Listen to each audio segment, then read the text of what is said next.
Assalamualaikum warahmatullahi wabarakatuh. Selamat siang dan salam sejahtera untuk kita semua. Yang kami hormati Bapak Ibu Guru beserta staf karyawan SD Negeri 3 Kebobang. Alhamdulillahirabbil alamin wassalatu wassalamu ala asrofil anbiya'i wal mursalin sayyidina wa maulana Muhammadin wa ala alihi washabihi ajma'in amma ba'du. Yang pertama adalah kita panjatkan puji syukur kehadirat Allah Subhanahu wa taala pada kesempatan siang yang sedikit agak terik ini. Kita masih diberikan kesempatan untuk berkumpul di aula SD Negeri 3 Kebobang dalam rangka diseminasi budaya positif. Tugas saya aksi nyata 1.4 program pendidikan guru penggerak angkatan 8. Bapak Ibu yang kami hormati, sebelumnya saya mohon maaf di sela-sela kesibukan panjenengan, di sela-sela waktu panjenengan harus meluangkan waktu untuk berkumpul di sini menghadiri kegiatan ini. Dan saya ucapkan terima kasih banyak dan saya mohon maaf apabila nanti dalam saya menyampaikan banyak kesalahan. Baik Bapak Ibu, pada kesempatan kali ini saya akan menyampaikan diseminasi. Perkenalkan, sebelumnya nama saya Yahya Agung Wibowo. Saya dari calon guru penggerak angkatan 8. Tempat tugas SD Negeri 3 Kebobang, Kecamatan Wonosari, Kabupaten Malang, Provinsi Jawa Timur.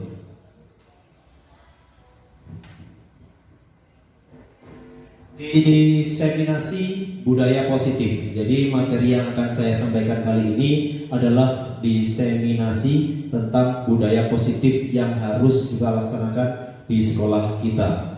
Bukan berarti kalau saya menyampaikan materi di depan saya sudah paham, sudah memahami dan sudah berpengalaman.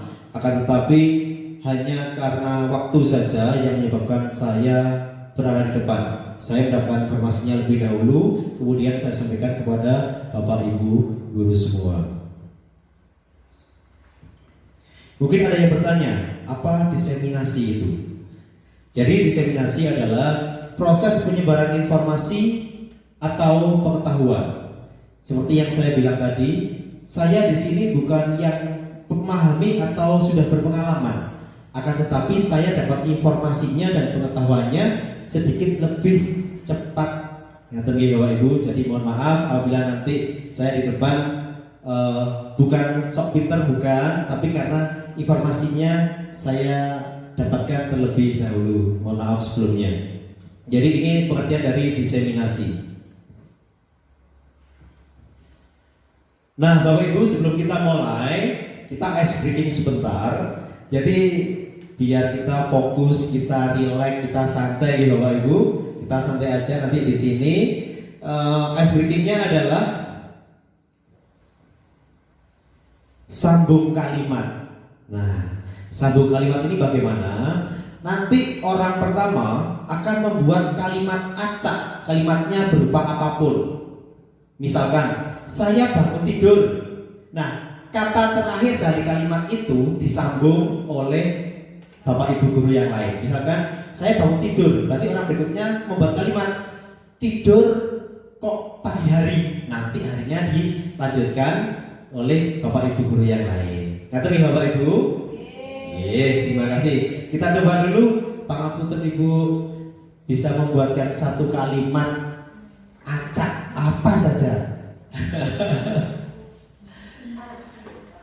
Oh, oke. Wah, mungkin Bu Vira, silakan Bu Vira.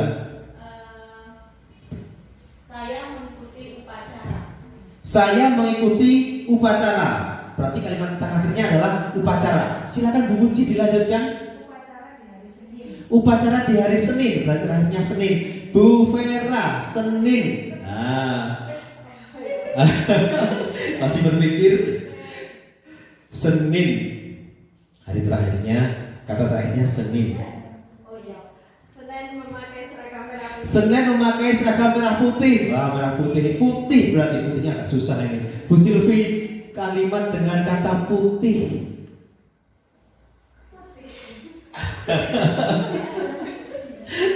Putih. Putih berarti suci. Berarti suci. Nah, terakhir Bu Linda membuat kalimat dengan kata suci. Suci dalam debu. Terima kasih. Tepuk tangan untuk kita semua. Luar biasa. Oke, terima kasih Bapak Ibu. Itu SPG kita. Untuk berikutnya adalah kita masuk ke materi. Jadi materi yang akan saya sampaikan hari ini tadi sudah saya paparkan di depan mengenai budaya positif. Lalu konsep inti dari budaya positif itu apa Bapak Ibu? Ada beberapa materi dalam konsep inti budaya positif. Yang pertama adalah perubahan paradigma belajar. Kemudian yang kedua disiplin positif. Ketiga motivasi perilaku manusia. Keempat kebutuhan dasar. Kelima posisi kontrol restitusi. Dan yang terakhir atau keenam keyakinan kelas dan segitiga restitusi. Nah, barangkali Bapak Ibu mungkin sudah pernah mendengar sebelumnya, atau mungkin barangkali baru ada kata yang baru didengar. Kalau baru lulus kuliah barangkali beberapa sudah mendengar ya. Tapi untuk beberapa Bapak Ibu guru termasuk saya dulu juga, wah ini apa, restitusi itu apa, saya juga bingung dulu Bapak Ibu. Baik, langsung saja kita masuk ke materinya. Yang pertama adalah perubahan paradigma belajar. Apa yang dimaksud dengan perubahan paradigma belajar? Sebelumnya, Bapak Ibu, ini ada sebuah permainan. Permainan cobalah buka. Nanti saya minta bantuannya Bu Puji dan Bu Vira untuk berkenan maju ke depan. Kita bermain. Tugasnya adalah nanti silakan secara bergantian Bu Puji dan Bu Vira untuk memegang tangannya, menggenggam tangannya. Bayangkan yang panjenengan genggam adalah sesuatu yang sangat berharga untuk jenengan. Bisa perhiasan, bisa berlian, bisa harga diri mungkin. Nah, tugas teman yang satunya adalah bagaimana caranya jenengan merayu supaya teman yang tadi menggenggam itu mau membuka tangannya. Nah, gitu nggih? Sudah paham nggih? Jadi tugas yang satu menggenggam, yang satu membujuk untuk membuka tangannya. Bisa minta bantuannya ke depan sebentar, Bu Puji dan Bu Vira. Terima kasih. Siapa yang mau menggenggam? Bu Vira menggenggam. Berarti nanti Bu Puji tugasnya adalah merayu. Boleh dengan intimidasi, boleh dengan menggelitik, mengilik-ilik juga boleh. Iya, atau mungkin dikasih uang. Wah, saya dapat order. Dikasih apa juga boleh. Gimana caranya jenengan nanti bisa membuat Bu Vira berkenan untuk membuka genggamannya. Baik, siap nggih?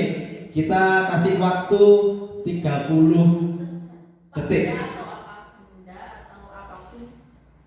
Yang digenggam apapun, yang penting itu berharga untuk jenengan. Bisa emas, bisa berlian, bisa harga diri juga bisa. Ya, nanti jenengan gimana untuk mempertahankan atau mau melepasnya. Oke, merayunya kalimatnya bebas nih Bu, terserah gimana jenengan. Mau dilik-ilik juga boleh. Baik, siap nggih? Waktunya 30 menit dari sekarang. Saya persilakan.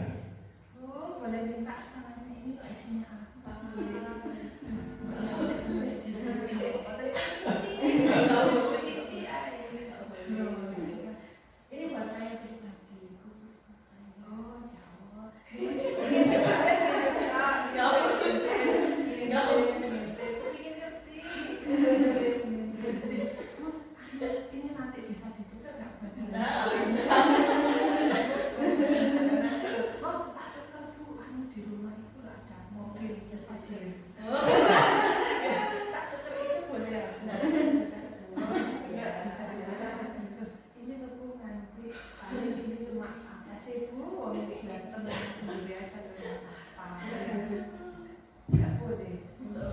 Nanti kalau nanti makan-makan kan kita itu baru jalan-jalan kalian pernah nggak itu resortnya itu ya nanti kita jalan-jalan ke sana dulu. Ayo dibuka sendiri. Baik, waktunya habis. Tepuk tangan Bapak Ibu untuk beliau berdua. Baik, sekarang pertanyaannya, apakah Bu Vira tadi berkenan untuk membuka tangannya? Tidak. Kenapa Bu? Kenapa kok jenengan bersikukuh untuk tetap menggenggam tangannya? Ya, karena berharga. Karena sangat berharga. Baik, boleh kembali ke tempat duduk. Terima kasih Bu Puji dan Bu Vira. Luar biasa sekali. Merayunya itu loh yang saya suka itu, deh. Merayunya bisa sampai ayo bu gitu. Dan pengalaman kalau dengan ke pasar gitu mungkin wah bakules rugi tok. Dikasih Pajero. Oke, terima kasih Bu. Kemudian pertanyaan yang pertama tadi sudah. Jadi karena kita mempertahankan apa yang kita yakini itu sebagai suatu yang berharga. Sekarang pertanyaan yang kedua Bapak Ibu. Siapa yang memegang kendali atas genggaman tangan tadi? Orang lain ataukah diri kita? Diri kita. Jadi kita yang bertanggung jawab, kita yang bisa mengontrol apakah genggaman tangan ini nanti bisa kita lepaskan dengan mudahnya, atau kita tetap bersikukuh bahwa itu adalah suatu hal yang sangat berharga. Oke, berikutnya. Ini ada beberapa miskonsepsi tentang teori kontrol. Nah, tadi kita sudah sedikit mengulas tentang kontrol. Yang mengontrol tadi siapa? Nah, ini ada beberapa miskonsepsi tentang teori kontrol. Miskonsepsi itu artinya ada kesalahpahaman konsep yang sudah terjadi belakangan ini. Jadi konsep yang seharusnya tidak seperti itu, tapi dipahami seperti itu. Jadi menyebabkan konsep yang dipahami menjadi salah atau miss. Adapun beberapa miskonsepsi diantaranya adalah yang pertama, ilusi guru mengontrol murid. Jadi selama ini kita memiliki ilusi, memiliki miskonsepsi, konsep yang salah bahwa kita ini loh bisa mengontrol murid. Padahal sebenarnya kita seharusnya tidak mengontrol murid. Murid boleh untuk menolak, untuk kita kontrol. Murid bisa juga menerima kontrol yang kita berikan, tapi ini merupakan sesuatu yang miskonsepsi, konsep yang salah. Kemudian yang kedua Bapak Ibu, ilusi bahwa semua penguatan positif adalah efektif dan bermanfaat. Jadi selama ini yang saya pahami juga bahwa kalau saya berikan penguatan yang positif, ini bisa efektif. Tapi ternyata di dalam miskonsepsi, semua penguatan yang positif ini efektif dan bermanfaat adalah sebuah ilusi. Yang ketiga, ilusi bahwa kritik dan membuat orang merasa bersalah dapat menguatkan karakter.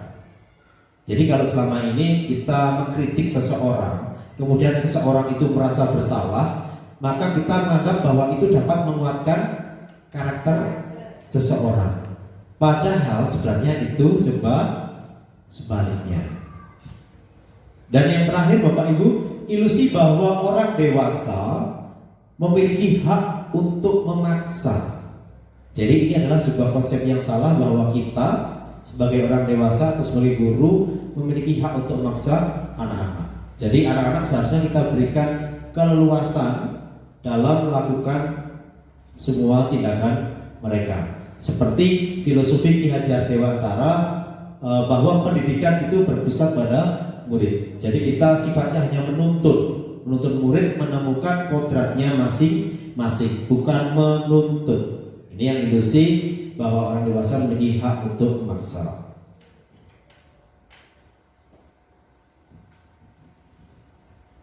Kemudian Bapak Ibu,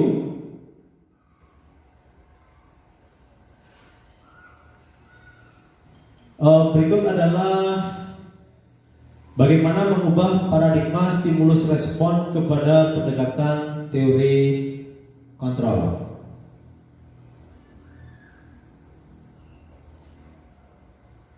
Mohon maaf, ini slide-nya image-nya not found. Sebentar.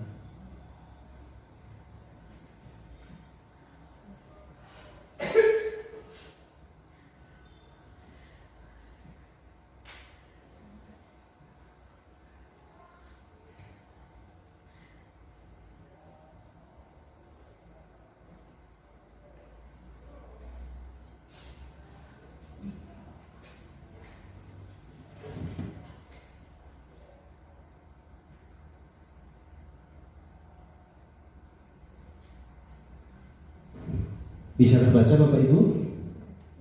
Mohon maaf atas ketidaknyamanannya. Jadi bisa nggih.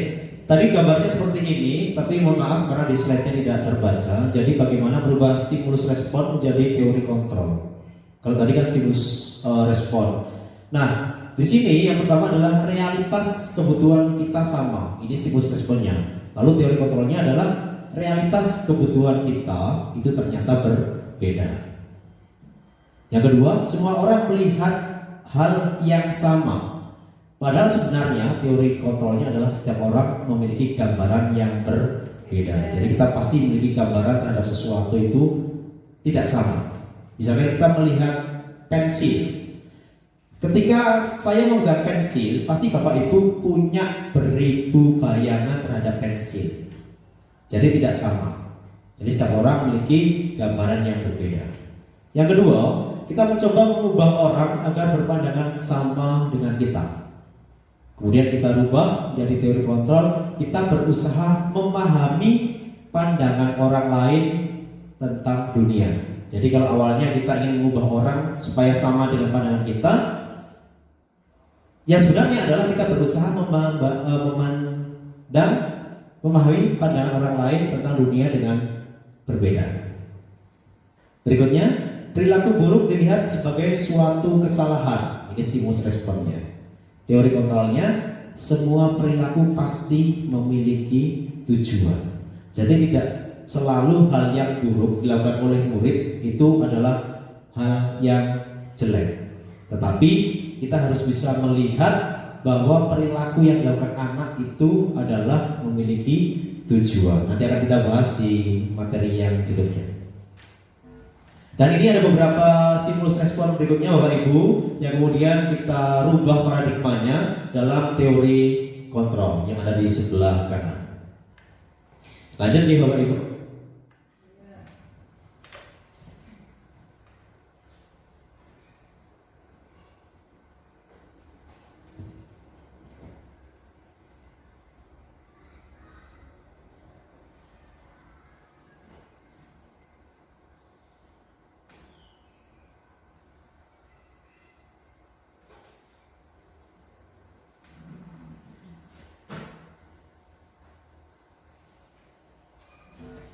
Baik, untuk materi berikutnya adalah disiplin positif. Jadi materi yang kedua setelah materi yang pertama tadi adalah disiplin positif. Apakah yang dimaksud dengan disiplin positif? Disiplin positif berasal dari bahasa Latin disciplina yang artinya belajar. Kata disiplin juga berasal dari akar kata yang sama dengan disciple atau murid atau pengikut.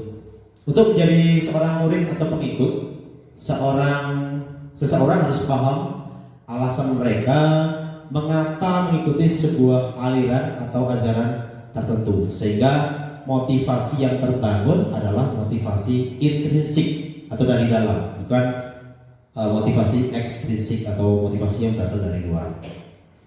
Lalu apa yang dimaksud dengan disiplin positif sendiri Bapak Ibu?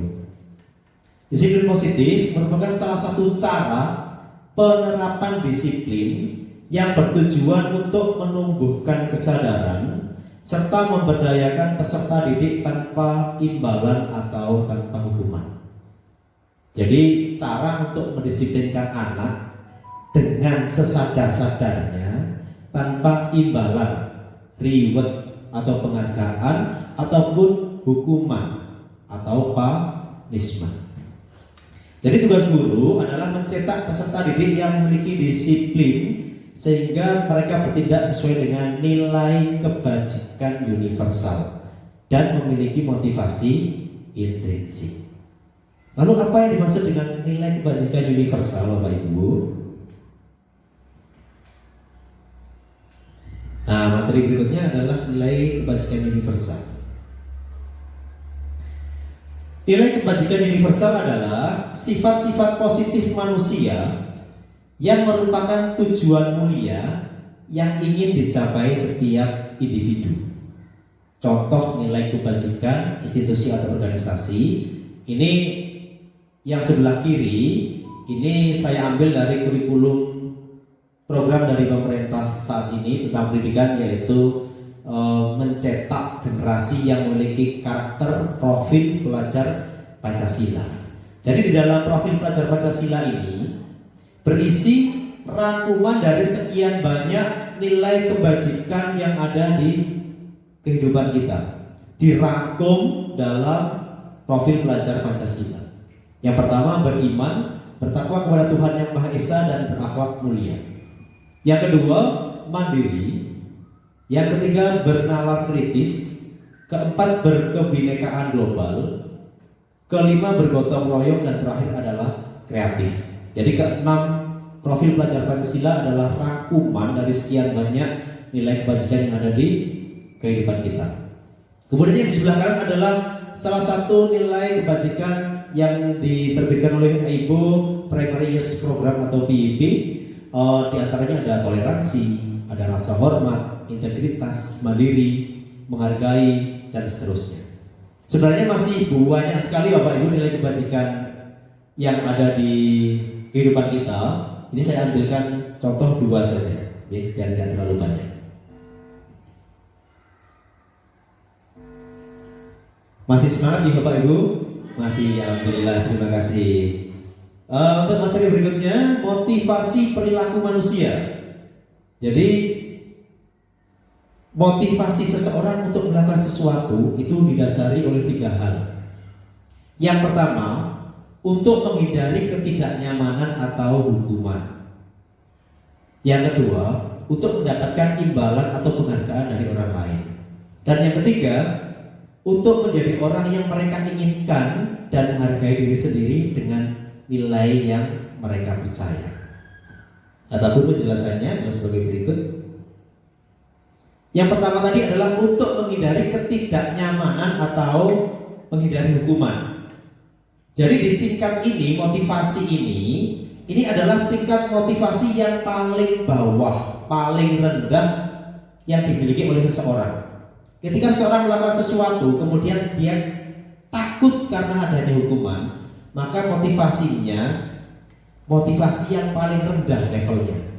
Dan motivasi ini berasal dari motivasi intrinsik apa ekstrinsik Bapak Ibu? Kalau dia takut karena hukuman, ekstrinsik karena motivasi yang dia dapatkan merupakan motivasi yang berasal dari luar. Ini yang tingkatan paling rendah karena adanya hukuman. Yang kedua, untuk mendapatkan imbalan atau penghargaan dari orang lain. Jadi level motivasi di atasnya yang level pertama tadi adalah ingin mendapatkan penghargaan. Ketika seorang murid datang ke sekolah pagi hari karena ingin dipuji, berarti mohon maaf ya Bu Puji, bukan Bu Puji, tapi karena ingin mendapatkan penghargaan tadi ya. Karena ingin mendapatkan penghargaan, maka motivasi siswa tersebut berada di level kedua atau berada di tengah. Motivasi yang didapatkan juga berupa motivasi eksternal atau berasal dari luar. Dan motivasi yang terakhir atau yang ketiga adalah motivasi perilaku manusia yang ketiga, untuk menjadi orang yang mereka inginkan dan menghargai diri sendiri dengan nilai-nilai yang mereka percaya. Ini adalah motivasi yang tingkatnya paling tinggi Bapak Ibu. Jadi kalau yang paling bawah tadi takut mendapatkan hukuman, di atasnya adalah motivasi untuk mendapatkan penghargaan. Yang ketiga adalah motivasi yang menghargai dirinya sendiri dan nilai-nilai yang dia percaya. Contohnya apa Bapak Ibu? Misalkan murid mengerjakan tugas karena dia takut kalau dia tidak mengerjakan akan dihukum oleh gurunya. Berarti itu adalah motivasi yang paling bawah karena takut terhadap hukuman dan bersifat motivasi eksternal. Kemudian di atasnya, murid mengerjakan tugas karena ingin dipuji atau mendapatkan penghargaan dari Bapak Ibu guru. Ini berarti motivasinya berada di level yang tengah, yang kedua. Sifatnya juga eksternal. Dan yang terakhir adalah dia mengerjakan tugas karena ya ini saya itu sudah terbiasa loh mengerjakan tugas tanpa disuruh, tanpa takut adanya hukuman, dan saya menyukai. Nah, ini yang dimaksud dengan motivasi yang ketiga. Tanpa rasa takut, tanpa mengharapkan penghargaan, motivasi itu muncul dari dalam diri anak-anak, dari dalam dirinya sendiri. Sehingga motivasinya bersifat internal ya, atau intrinsik, berasal dari dalam dirinya. Berikutnya Bapak Ibu, terkait dengan hukuman, konsekuensi dan restitusi. Nah, barangkali Bapak Ibu sudah tidak asing dengan kata hukuman dan konsekuensi ya. Tetapi untuk restitusi barangkali ada beberapa yang baru mendengar apa sih restitusi. Nah, hari ini kita bahas bersama Bapak Ibu. Pertanyaan saya, hukuman dan konsekuensi itu apakah sama Bapak Ibu? Barangkali ada yang ingin berpendapat hukuman dan konsekuensi itu sama atau mboten nggih? Nah, ini kan sedikit ambigu, tipis kayak sama, kayak beda, tapi kok samar, tipis-tipis gitu. Barangkali ada yang mau berpendapat, Bapak Ibu, Bapak-bapak yang tidak masuk frame, barangkali silakan, boten.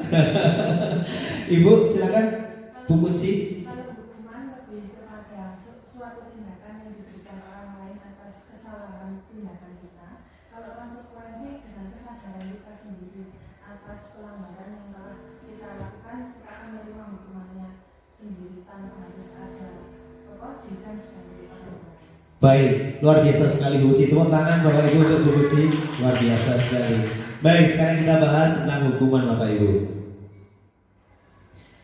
Apa sih yang dimaksud dengan hukuman? Hukuman itu bersifat tidak terencana atau tiba-tiba. Anak atau murid tidak tahu apa yang akan terjadi dan tidak dilibatkan.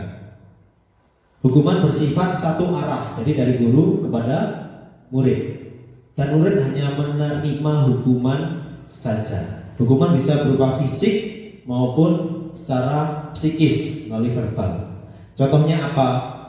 Anak tidak mengerjakan tugas, kemudian kita suruh push up. Anak tidak mengerjakan tugas, kemudian kita hukum untuk push up 5 kali misalkan. Ini termasuk hukuman karena murid tidak tahu dan tidak dilibatkan dalam proses pemberian sanksi atas kesalahan yang dia lakukan. Dan itu mendadak. Biasanya guru itu tiba-tiba langsung, ayo gara-gara PR push up 5 kali. Nah, ini termasuk hukuman Bapak Ibu. Nah, ini yang sebenarnya nanti harus kita benahi, kita harus berubah. Bagaimana hukuman ini nanti kita rubah paradigmanya menjadi sebuah konsekuensi dan nanti di akhir ada namanya restitusi. Nah, ini tentang hukuman Bapak Ibu. Barangkali ada pertanyaan terkait dengan hukuman. Hukuman dulu Bapak Ibu. Tidak ada. Baik, terima kasih. Ini tentang hukuman. Berikutnya materinya adalah tentang konsekuensi. Kalau konsekuensi seperti yang disampaikan oleh Bu Puji tadi, jadi murid dan guru itu sudah membuat kesepakatan. Sepakat bahwa yang melakukan kesalahan atau pelanggaran akan diberikan sanksi atau konsekuensi. Jadi bersifat dua arah, guru dan murid. Kemudian konsekuensi itu juga bisa diukur. Diukur itu artinya bisa dinalar secara logis. Misalkan, kalau guru olahraga mengajar, kemudian muridnya datang terlambatnya 10 menit karena dia nongkrong di kantin. Boleh guru itu memberikan konsekuensi, silakan lari lapangan 3 kali, boleh. Silakan push up 10 kali, boleh. Kenapa? Itu domainnya olahraga. Ngerti ya? Itu domainnya olahraga. Yang tidak boleh adalah ketika saya mengajar, kemudian anak datang, kemudian saya suruh push up, padahal saya bukan guru olahraga. Nah, ini yang tidak boleh. Ini konsekuensi. Jadi konsekuensi itu dilakukan, dibahas, disetujui oleh guru dan murid. Biasanya ada namanya kesepakatan. Nah, nanti ditulis. Kemudian yang melanggar harus melakukan. Contoh yang lain apa? Misalkan murid tidak mengerjakan tugas. Konsekuensinya apa? Sesuai perjanjian, yang tidak mengerjakan tugas harus tidak boleh istirahat dan mengerjakan tugas di dalam kelas. Jadi selama istirahat, temannya istirahat di luar, maka siswa yang tidak mengerjakan tugas tadi itu berada di dalam kelas. Boleh dia tidak istirahat, boleh, untuk mengerjakan tugas. Ini namanya konsekuensi. Jadi bisa diukur. Kemudian yang terakhir ada yang namanya restitusi, Bapak Ibu. Nah, harapan pemerintah, harapan Kementerian Pendidikan, Kemenristek Dikti, ke depan hukuman dan konsekuensi itu sudah mulai ditinggalkan dan beralih yang namanya restitusi. Restitusi itu apa? Proses yang membantu murid menjadi lebih memiliki tujuan, disiplin positif, dan memulihkan dirinya setelah berbuat salah. Kalau hukuman, anak dihukum, dia merasa salah enggak setelah melaksanakan hukuman? Dia masih merasa salah. Oh iya, aku tidak mengerjakan PR, aku dihukum. Dia masih ada penyesalan dalam dirinya. Kemudian dia melakukan hukuman. Belum lagi kalau misalkan ketika dia mendapatkan hukuman dilihat sama teman-temannya, dia malu dan itu akan tersimpan dalam dirinya. Kalau ingatan jangka panjangnya baik, bagus, bisa jadi apa yang dia rasakan pada saat itu bisa berbekas lama sampai nanti ketika dia dewasa, dan itu sangat berbahaya bagi anak-anak. Lalu bagaimana dengan konsekuensi? Juga sama. Harapannya ke depan konsekuensi sudah mulai ditinggalkan, karena juga sama. Apapun konsekuensi yang kita berikan kepada anak itu akan membekas di dalam diri anak. Anak bukan hanya membekas saja, bisa jadi dendam dengan bapak ibu gurunya. Baik, lanjut nih bapak ibu. Baik. Berikutnya adalah kebutuhan dasar manusia. Apa yang dimaksud dengan kebutuhan dasar manusia? Semua yang kita lakukan atau usaha terbaik kita untuk mendapatkan apa yang kita inginkan. Jadi kita melakukan sesuatu pasti ada tujuannya. Nah, tujuannya inilah yang disebut dengan kebutuhan dasar. Ada berapa kebutuhan dasar manusia, Bapak Ibu? Nah, ada 5. Ada 5 kebutuhan dasar manusia. Ini yang sering sekali dilakukan juga oleh anak didik kita. Yang pertama adalah kebutuhan bertahan hidup atau survival. Ini yang pertama. Yang kedua adalah kasih sayang dan rasa diterima. Jadi setiap anak pasti ingin dirinya diterima, diakui di lingkungannya, baik di sekolah maupun di masyarakat. Yang ketiga adalah penguasaan atau kebutuhan pengakuan atas kemampuannya. Nah, ini biasanya anak yang memiliki, mohon maaf, kemampuan pengetahuan yang sedikit tidak tinggi, dan memiliki biasanya anak yang berbadan lebih besar itu melakukan kebutuhan dasarnya ingin diakui itu melalui cara-cara fisik biasanya Bapak Ibu. Jadi ketika anak, mohon maaf, kalau kita mengistilahkan anak yang butuh perhatian gitu anaknya agak nakal, berbadan besar, biasanya jahil sama temennya, narket sama temennya, itu sebenarnya dia ingin memenuhi kebutuhan dasarnya ini Bapak Ibu. Kebutuhan dasar apa? Yaitu ingin diakui kemampuannya. Karena dia tidak bisa, mohon maaf, secara kemampuan, secara intelijensi dia kurang, sehingga dia ingin diakui secara fisik. Nah, ini yang ketiga. Yang berikutnya adalah kebebasan, kebutuhan akan pilihan. Jadi kadang anak-anak itu ingin berada di luar kelas untuk mendapatkan pelajaran. Bu, saya bosan di kelas, ayo kita jalan-jalan. Nah, itu adalah salah satu kebebasan yang ingin yang harus dipenuhi oleh anak-anak. Dan yang terakhir adalah kesenangan, kebutuhan untuk merasa senang. Rasa senangnya anak-anak itu apa Bapak Ibu? Kalau anak kecil itu biasanya dia lari, muter. Ibunya disuruh ngejar. Ketika ibunya ngejar, dia bahagia nomor. Ketika jenengan punya putra kecil lari, ayo bu kejar aku, atau diajak delian, kemudian jenengan mengikuti permainan mereka, maka mereka memenuhi kebutuhan mereka atas kesenangan. Anak-anak itu suka. Jadi mereka itu memenuhi kebutuhan dasarnya, kesenangan dengan cara seperti itu. Kalau dia sudah agak dewasa bagaimana? Misalkan saya itu sukanya sepeda motor Pak. Kalau di rumah itu sepeda motor, kemana-mana saya naik sepeda motor. Ini adalah salah satu pemenuhan kebutuhan dasar atas kesenangan.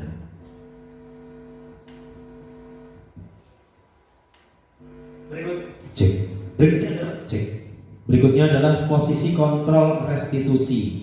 Bapak Ibu, di sini nanti mari kita sejenak bersama-sama memikirkan posisi kontrol kita itu berada di mana. Nanti kita sharing bersama-sama. Jadi posisi kontrol bro itu ada 5 Bapak Ibu. Yang paling bawah adalah urutan paling rendah. Jadi penghukum. Di atasnya adalah pembuat rasa bersalah, ketiga teman, keempat pemantau, dan yang paling tinggi, paling atas adalah sebagai posisi kontrol manager. Nah, kita bahas dulu sebelumnya. Penghukum bisa menggunakan hukum fisik maupun secara verbal. Hukuman nanti sudah kita bahas. Nah, kita nanti bisa mendapatkan posisi kita sebagai apa sih? Apakah kita penghukum yang biasanya suka menghukum fisik atau verbal? Atau di posisi kontrol berikutnya, di atasnya, pembuat merasa bersalah. Biasanya guru mengajak murid ngasih tahu dengan suara yang lebih lembut, sehingga anak akan merasa bersalah dan menggunakan suasana sepi senyap yang ada di lokasi pada saat itu untuk membuat anak merasa bersalah. Kalau saya Bapak Ibu jujur, saya berada di posisi yang kedua. Jadi setiap kali saya menangani anak yang melakukan kesalahan, saya berada di posisi ini, membuat merasa bersalah. Dan ternyata ini salah Bapak Ibu. Nanti kita bahas di berikutnya. Yang ketiga adalah posisi kontrol teman. Guru tidak akan menyakiti murid dan berupaya tetap dapat mengontrol muridnya secara persuasif atau pencegahan. Jadi dia memiliki hubungan yang baik dengan murid seperti halnya seorang teman. Barangkali Bapak Ibu ada yang berada di posisi ini. Saya tidak marah, tidak bisa. Saya membuat anak merasa bersalah juga tidak bisa. Wah, saya ini posisi saya sebagai posisi kontrol teman ini. Anak-anak saya ajak ngobrol, kamu gimana? Kamu gini dong, gitu ya. Mungkin barangkali Bapak Ibu ada yang seperti ini. Dan yang terakhir adalah ini posisi keempat adalah memantau. Memantau berarti mengawasi, bertanggung jawab atas perilaku orang yang kita awasi. Di dalam pemantau ini kita masih diperbolehkan dengan adanya konsekuensi, Bapak Ibu. Jadi ketika murid melakukan sebuah kesalahan, kita masih diperbolehkan untuk melakukan konsekuensi. Jadi masih diperbolehkan. Dan posisi kontrol yang terakhir adalah posisi kontrol manajer. Ini tingkatan yang paling atas. Jadi diharapkan nanti kita semua ke depan berada di posisi ini, Bapak Ibu. Posisi manajer, posisi di mana guru berbuat bersama murid, mempersilahkan murid mempertanggungjawabkan perilakunya dan mendukung murid untuk menemukan solusi dari permasalahan yang dia hadapi. Jadi bukan hanya memberikan hukuman, tapi kita tanya, sharing dengan murid bagaimana kesalahannya, kenapa dia melakukan kesalahannya, kemudian kalau dia bersalah, solusinya bagaimana. Kalau solusinya sudah dapat, lalu apa yang harus dia lakukan supaya tidak mengulangi kesalahannya. Ini adalah posisi kontrol yang paling atas, manajer. Diharapkan nanti kita semua bisa berada di posisi yang manajer ini, Bapak Ibu. Nah, ini ada sedikit pertanyaan, Bapak Ibu. Posisi kontrol apa? Jadi misalkan gini, ada sebuah pernyataan gitu ya. Kamu sudah datang terlambat, silakan push up sebanyak 20 kali. Tadi posisi kontrolnya ada berapa, Bapak Ibu? 5 ya. Penghukum, pembuat rasa bersalah, teman, pemantau, dan yang terakhir adalah manajer. Kalau misalkan ini, Bapak Ibu, pernyataannya adalah kamu sudah datang terlambat, silakan push up sebanyak 20 kali. Berarti posisi kontrolnya apa? Penghukum. Baik. Ini adalah sebagai posisi kontrol penghukum. Kelihatan sekali ya, Bapak Ibu. Push up. Ayo. Apa lagi? Bersihkan toilet. Ini adalah posisi kontrol penghukum. Yang kedua, saya kecewa dengan kamu. Kamu selalu melakukan kesalahan secara berulang-ulang. Ini kira-kira posisi kontrolnya apa, Bapak Ibu? Yang kedua, membuat merasa bersalah. Baik, benar sekali Bapak Ibu. Jadi dengan keheningan, suara lembut, saya kecewa dengan kamu. Kamu selalu melakukan kesalahan berulang-ulang. Ini adalah contoh posisi kontrol yang kedua, membuat rasa bersalah. Contoh yang ketiga, ayo lakukanlah demi Bapak Ibu ya. Nah, ayo lakukanlah demi Bapak Ibu ya. Kira-kira apa, Bapak Ibu? Apakah manajer?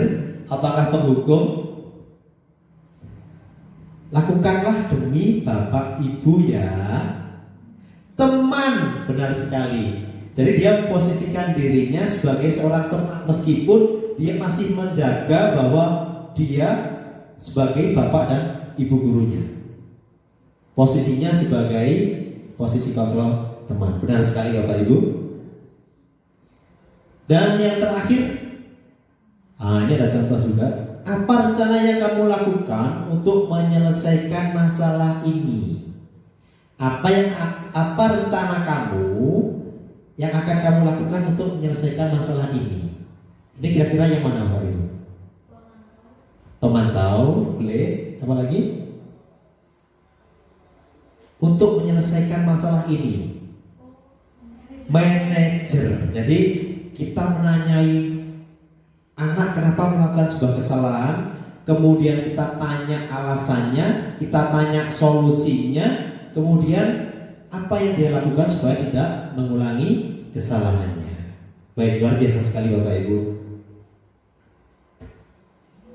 Berikutnya adalah keyakinan kelas. Jadi setelah kita memahami budaya positif di lingkungan kita, berikutnya adalah kita membuat keyakinan kelas dengan murid-murid.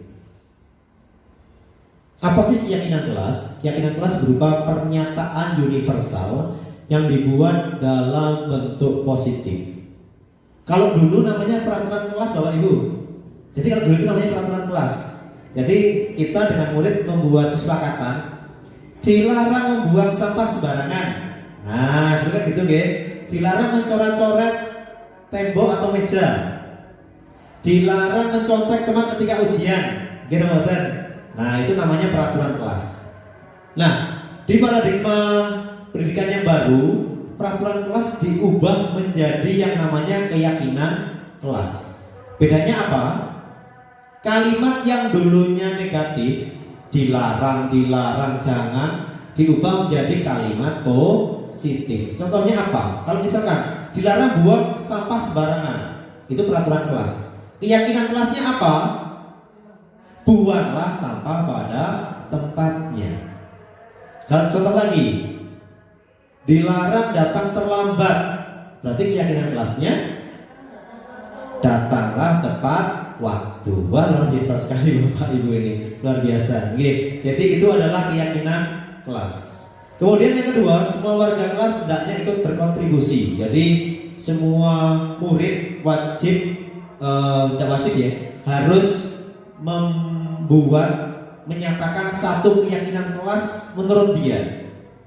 Nanti kemudian keyakinan kelas dari masing-masing murid tadi kita kumpulkan. Kemudian kita pilah mana nanti yang kita jadikan keyakinan kelas dan disepakati secara bersama antara murid dengan gurunya. Yang ketiga adalah meninjau kembali keyakinan kelas. Namanya aturan, namanya keyakinan kelas pasti mengalami perubahan, mengikuti dinamika yang berlaku pada saat itu, Bapak Ibu.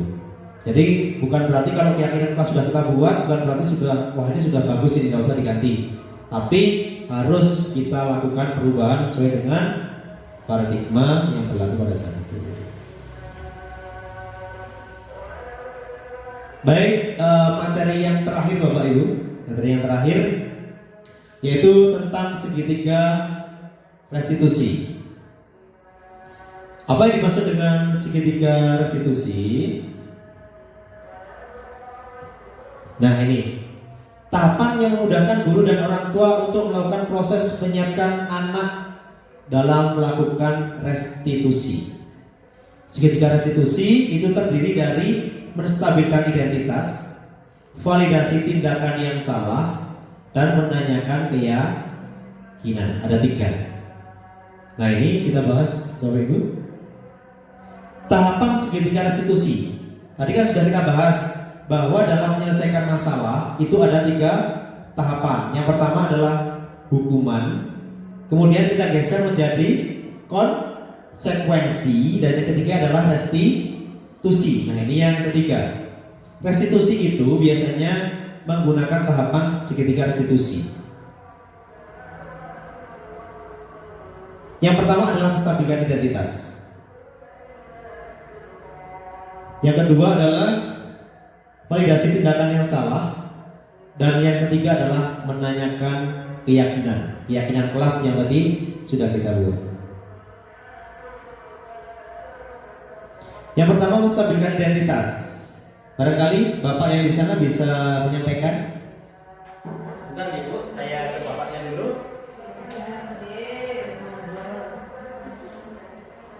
Ya, oke, terima kasih Bapak. Baik, terima kasih Bapak. Jadi menstabilkan identitas adalah bertujuan mengubah identitas anak dari anak yang gagal karena melakukan kesalahan menjadi orang yang sukses. Jadi kalau anak sudah melakukan kesalahan, anak itu sudah down, anak sudah, aduh aku salah. Bagaimana cara kita untuk memulihkan anak yang sudah down tadi itu? Jadi bukan kalau anak sudah salah, kemudian kita hukum, wah tambah anaknya down lagi. Kalau anak sudah merasa bersalah, kita stabilkan supaya anak tidak menjadi down. Kemarin itu ada Bapak Ibu di kelas berapa saya lupa, datang terlambat ketika upacara. Dia tuh lari sambil hampir menangis. Cowok saya lupa. Pak, saya terlambat, tidak apa-apa Pak upacara. Nah, anak sudah salah. Kalau kita hukum, maka anaknya akan tambah jatuh, tambah merasa bersalah. Nah, tugas kita ada di sini Bapak Ibu, menstabilkan identitas. nggak apa-apa nak, terlambat itu nggak apa-apa. Saya dulu ketika sekolah juga pernah loh terlambat. Nah, seperti itu. Jadi anaknya akan terstabilkan identitasnya. Yang kedua, validasi tindakan yang salah. Setiap tindakan yang dilakukan pasti punya tujuan. Tadi sudah kita bahas, yaitu memenuhi kebutuhan dasarnya. Yang kedua adalah merubah teori stimulus respon ke cara berpikir proaktif dengan mengenali tujuan. Dan yang ketiga, menanyakan keyakinan. Di mana dalam teori kontrol kita mengenal bahwa pada dasarnya motivasi itu bisa diwujudkan secara internal atau intrinsik, berasal dari dalam. Kemudian yang kedua, menghubungkan keyakinan anak dengan keyakinan kelas. Jadi keyakinan yang dibuat tadi itu disepakati, dipahami dan dilaksanakan secara bersama-sama untuk menyelesaikan masalah atau kesalahan yang dilakukan oleh murid. Bapak Ibu, ini ada sebuah sedikit skenario yang sudah pernah saya lakukan. Mohon nanti moga kita cermati bersama-sama. Ini berupa video Bapak Ibu. Jadi nanti kita bisa mengetahui pelaksanaan segitiga restitusi itu bagaimana. Kapan kita menstabilkan identitas anak, kapan kita menanyakan keyakinan kelas, bagaimana kita validasi tindakan yang salah. Nanti di sini sudah ada contohnya Bapak Ibu. Jadi skenario-nya seperti ini. Nadia tidak terima mejanya dicoret-coret menggunakan tip X oleh Suli. Nadia akhirnya marah dan membentak-bentak Suli di hadapan teman-temannya. Nah, otomatis Nadia kan melakukan sebuah kesalahan kan, karena dia membentak Suli di hadapan teman-temannya. Meskipun Suli juga salah. Nah, Nadia yang sudah membentak Suli, dia melakukan sebuah kesalahan. Nah, dari kesalahan yang dia lakukan, kita selesaikan dengan segitiga restitusi. Nah, ini contoh videonya Bapak Ibu.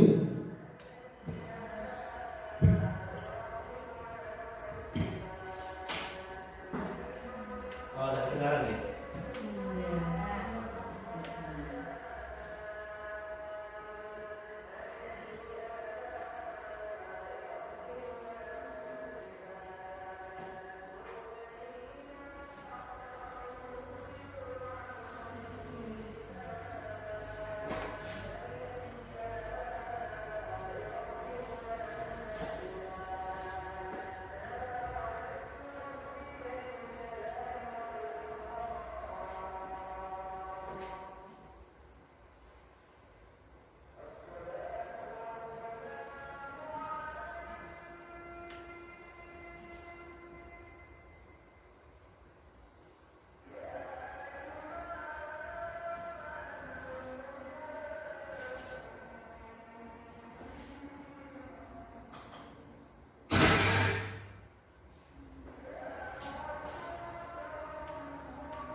Ini videonya ya Bapak Ibu. Sebentar.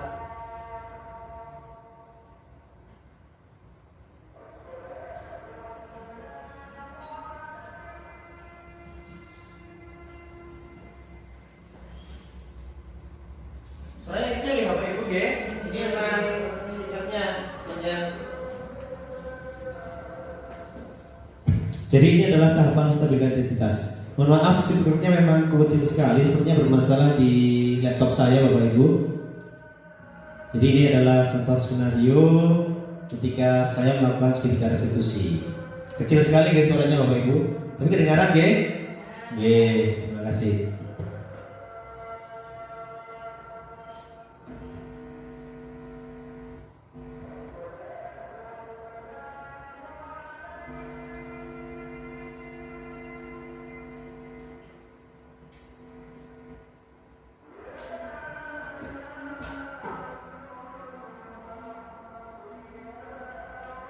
Nah, di langkah ini ada yang segitiga restitusi, langkahnya berada di sini, yaitu validasi tindakan yang salah. Jadi pertanyaan saya ini terhadap Nadia, nah ini memasuki fase validasi tindakan yang salah.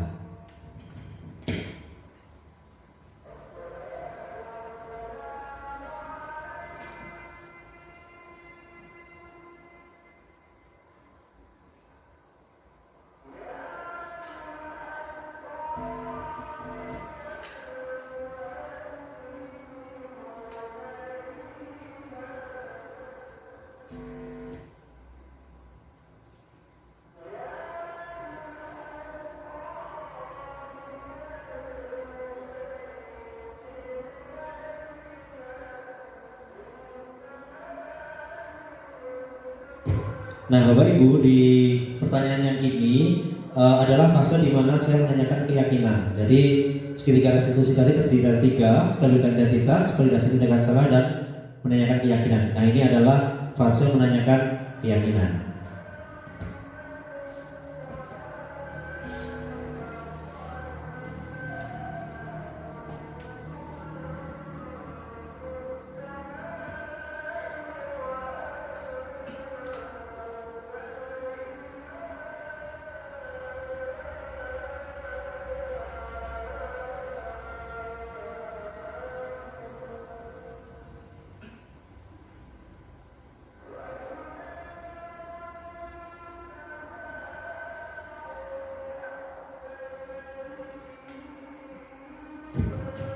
Kecil sekali nggih Bapak Ibu nggih, suaranya kecil sekali.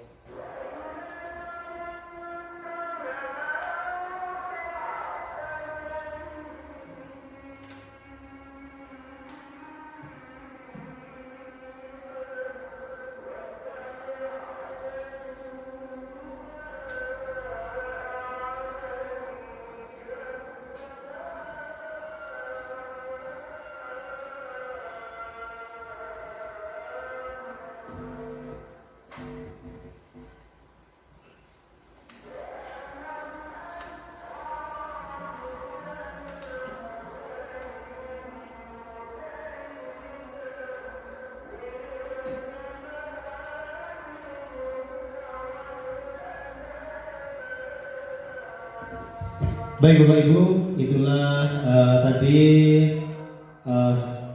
skenario pelaksanaan segitiga restitusi yang sudah saya laksanakan di kegiatan yang sebelumnya.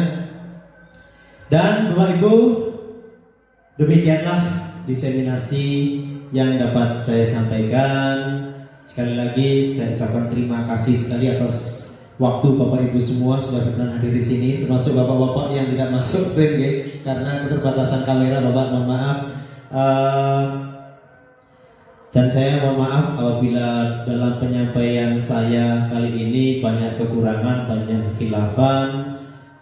Mudah-mudahan apa yang saya sampaikan ini nanti bisa bermanfaat untuk kita semua demi memajukan pendidikan di sekolah kita khususnya dan perubahan pendidikan di Indonesia. Baik, akhir kata saya akhiri. Wassalamualaikum warahmatullahi wabarakatuh. Waalaikumsalam warahmatullahi wabarakatuh. Selamat siang, terima kasih.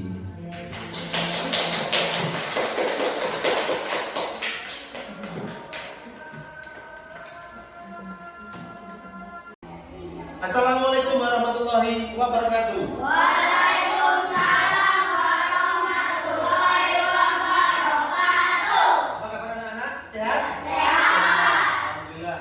Baik, terima kasih anak-anak. Anak-anak, pada pertemuan awal tahun pelajaran ini, seperti biasanya, kita akan membuat yang namanya keyakinan kelas.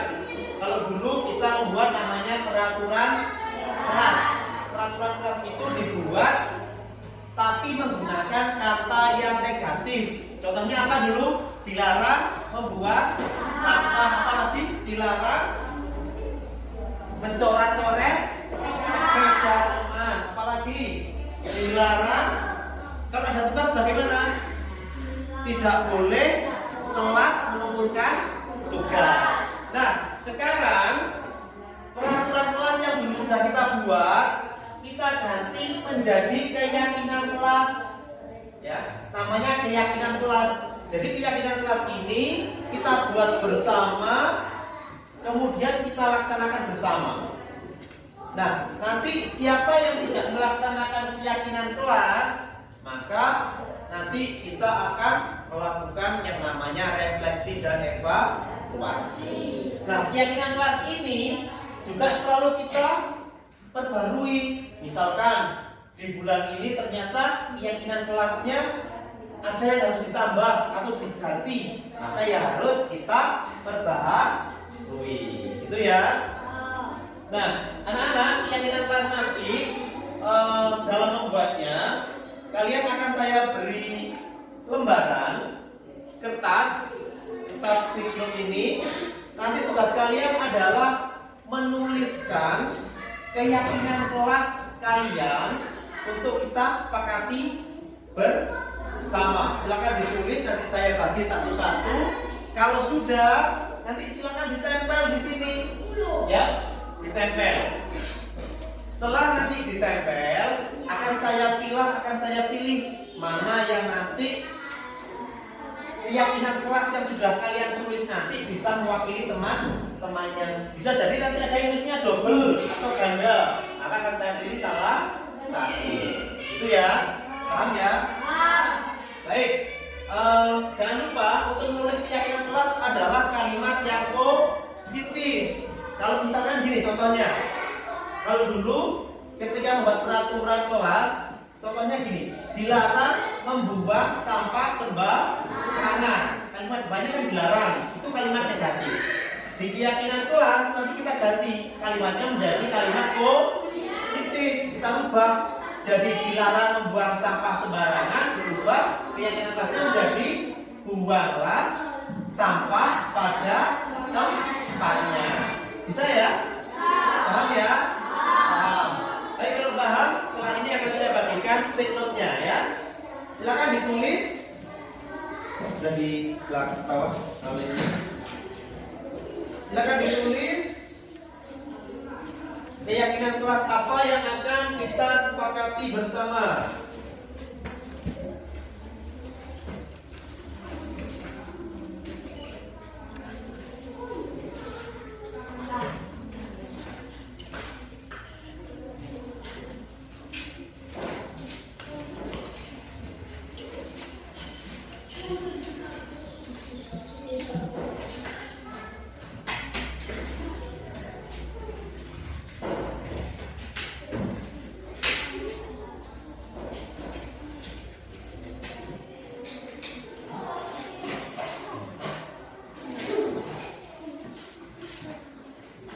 Tidak usah diberi nama ya. Jadi langsung dituliskan saja keyakinan kelas apa yang akan kita sepakati bersama. Tidak usah ditulis namanya ya. Oke, ditulis, silakan ditulis.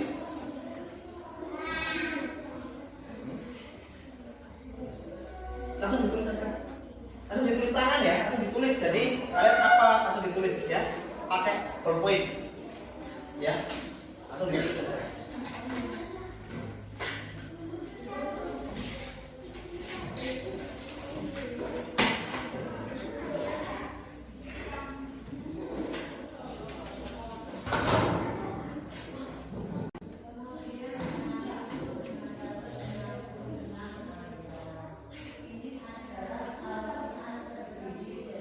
Silakan ditulis satu saja keyakinan kelas yang nanti akan kita sepakati bersama. Sudah semua? Sudah. Kalau sudah anak, silakan nanti ditempelkan di sini. Boleh yang sudah boleh dikumpulkan, ditempel yang rapi.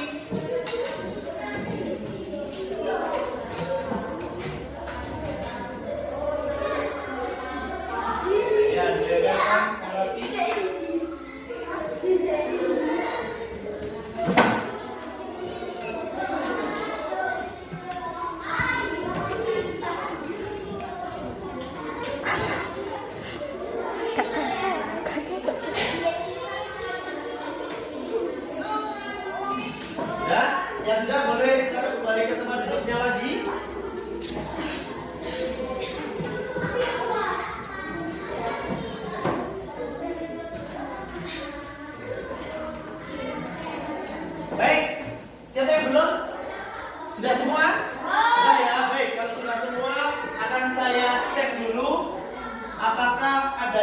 ganda, maksudnya sama dengan temannya, ataukah ada yang harus kita ganti gitu ya?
Baik anak-anak, dari sekian banyak keyakinan kelas, ada beberapa ternyata sama dengan temannya ya. Kemudian ada juga yang kalian menuliskannya masih peraturan kelas, jadi belum keyakinan kelas. Kalau keyakinan kelas tadi kalimatnya harus apa? Positif. Kalau peraturan kelas masih negatif. Jadi masih ada yang menulis dilarang membuang sampah sembarangan. Berarti masih peraturan ke kelas, termasuk kalimat negatif. Jadi keyakinan kelas kita dapat kita simpulkan bahwa ini dari hasil kalian tadi. Yang pertama, selalu menjaga kebersihan kelas. Yang kedua, mengerjakan tugas tepat waktu, saling menghormati teman, memakai seragam rapi dan lengkap, mendengarkan saat guru menjelaskan atau menerangkan, membuang sampah pada tempatnya, patuh dan hormat kepada bapak ibu guru, dan yang terakhir meminta izin ketika ingin keluar kelas ataupun masuk kelas. Bagaimana? Dapat kita sepakati tentang keyakinan kelas kita? Bisa ya? Setuju? Setuju. Kalau setuju maka mulai hari ini keyakinan kelas akan kita laksanakan secara bersama.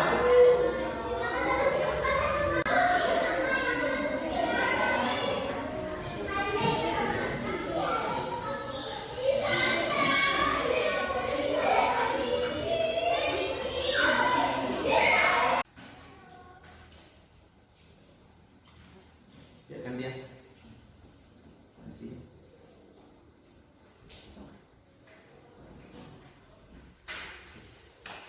Assalamualaikum warahmatullahi wabarakatuh. Perkenalkan, nama saya Naisa Yudya Safira Sugianto. Saya kelas 5 SD. Saya dari SDN 3 Kebopang. Saya senang dengan keyakinan kelas karena membuat saya lebih baik lagi. Terima kasih. Wassalamualaikum warahmatullahi wabarakatuh. Assalamualaikum warahmatullahi wabarakatuh. Perkenalkan, nama saya Anissa Hasanah. Saya kelas 5 dari SD Negeri 3 Kebupang. Saya senang dengan keyakinan kelas karena dapat membuat saya bisa menghargai orang lain. Terima kasih. Assalamualaikum warahmatullahi wabarakatuh. Assalamualaikum warahmatullahi wabarakatuh. Nama saya Safa Oktavia Sari. Saya dari kelas 5. Saya dari SDN 3 Kebopang. Saya senang dengan keyakinan kelas dapat membuat saya lebih disiplin. Assalamualaikum warahmatullahi wabarakatuh.